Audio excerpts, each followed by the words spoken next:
What if I told you that one of literature's most famous authors is also one of its most misunderstood? Yeah, we all know R.D. Blackmore for one book, and one book only, the legendary romance Lorna Doone. But today, we're going to pull back the curtain and unpack the hidden story of the author behind that masterpiece. So what's the secret formula, right? What is it that makes a story stick around for over 150 years, captivating generation after generation? Is it just a great plot, or is there something more going on? Well, we're about to find out by taking a deep dive into one of the most enduring classics of all time. All right, first up, we have to talk about the legend itself, Lorna Doone. This is the book that made R.D. Blackmore a household name. It became this literary giant that honestly cast a shadow over everything else he would ever write. And when you look at what's inside, you can totally see why. At its heart, this story is just epic. It's this raw, powerful tale of forbidden love between these warring families, a desperate quest for revenge, and it's all set against the wild, windswept moors of 17th century England. It is pure drama. Okay, think of it like this. Like a recipe for a classic novel. You start with this really powerful conflict. A heroic farmer, John Ridd, he vows revenge on the outlaw Doone clan because they murdered his father. The secret ingredient?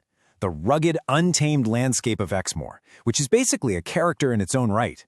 Then you stir in a star-crossed romance. John falls for Lorna, a Doone. Can you believe it? You ground the whole thing in real historical events, add a dash of kidnapping and intrigue, and bam, you've got a perfect storm of storytelling. So who was the mind behind this epic, right? It's time to meet the man himself, R.D. Blackmore. Was he really just the author of one famous romance, or was there a lot more to his story? Richard Doddridge Blackmore, he was a quintessential Victorian novelist, but his style was totally unique. His writing is really defined by three powerful things. This deep, almost spiritual connection to the English countryside, prose that honestly feels like poetry, and characters so rich and detailed they feel like people you could actually know. And that right there, that is the absolute key to understanding his genius. His real legacy isn't just about telling stories set in the countryside. It's his incredible ability to transport you there. He doesn't just describe a landscape, he captures its very soul, both the beauty and the brutality of rural life. But here's the twist. This is where it gets really interesting. While the world knows him for Lorna Doone and the moors of Exmoor, that's just one tiny corner of his literary universe. It's time to see what else is out there. Just look at this range. Years before Lorna Doone even came out, he was writing these gritty sensation mysteries like Clara Vaughan, which is all about a daughter hunting for her father's killer. Then he just jumps over to historical fiction with Springhaven, a spy thriller set during the Napoleonic Wars. And then he writes Erema, this epic adventure that takes its heroine all the way from the English countryside to the American frontier. This guy was definitely not a one-trick pony. And when you start looking at these other books, a really surprising pattern emerges. Way ahead of his time, Blackmore was consistently writing these strong, determined heroines. Women like Clara Vaughan and Erema. They aren't just sitting around waiting to be rescued. No way. They are the driving force of their own stories. They're detectives and adventurers seeking justice on their own terms.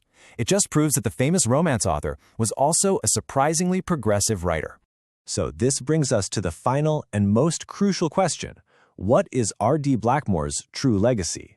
Is he simply the Lorna Doone guy, or does he deserve to be remembered for something more? Well, on one hand, you've got the image we all know, the sweeping epic romance of Lorna Doone. But on the other, when you look closer, you see his real, lasting impact. It's in his masterful creation of these atmospheric landscapes, not just in Exmoor, but everywhere he wrote about. It's in his consistent portrayal of strong, independent women. And it's in his incredible skill at weaving history and adventure into these thrilling, complex plots. That's the full picture. Ultimately, he wasn't just the author of one book. We're talking about over 15 novels. He was constantly experimenting with different genres and characters. He was a versatile and prolific author, just hidden in the massive shadow of his own greatest success. So now that we know the truth, there's really only one question left, isn't there? We've uncovered this whole literary universe that most people don't even know exists, filled with murder mysteries, spy thrillers, and globe-trotting adventures. All these worlds are just sitting there waiting to be rediscovered. The only question is, which of Blackmore's lost worlds will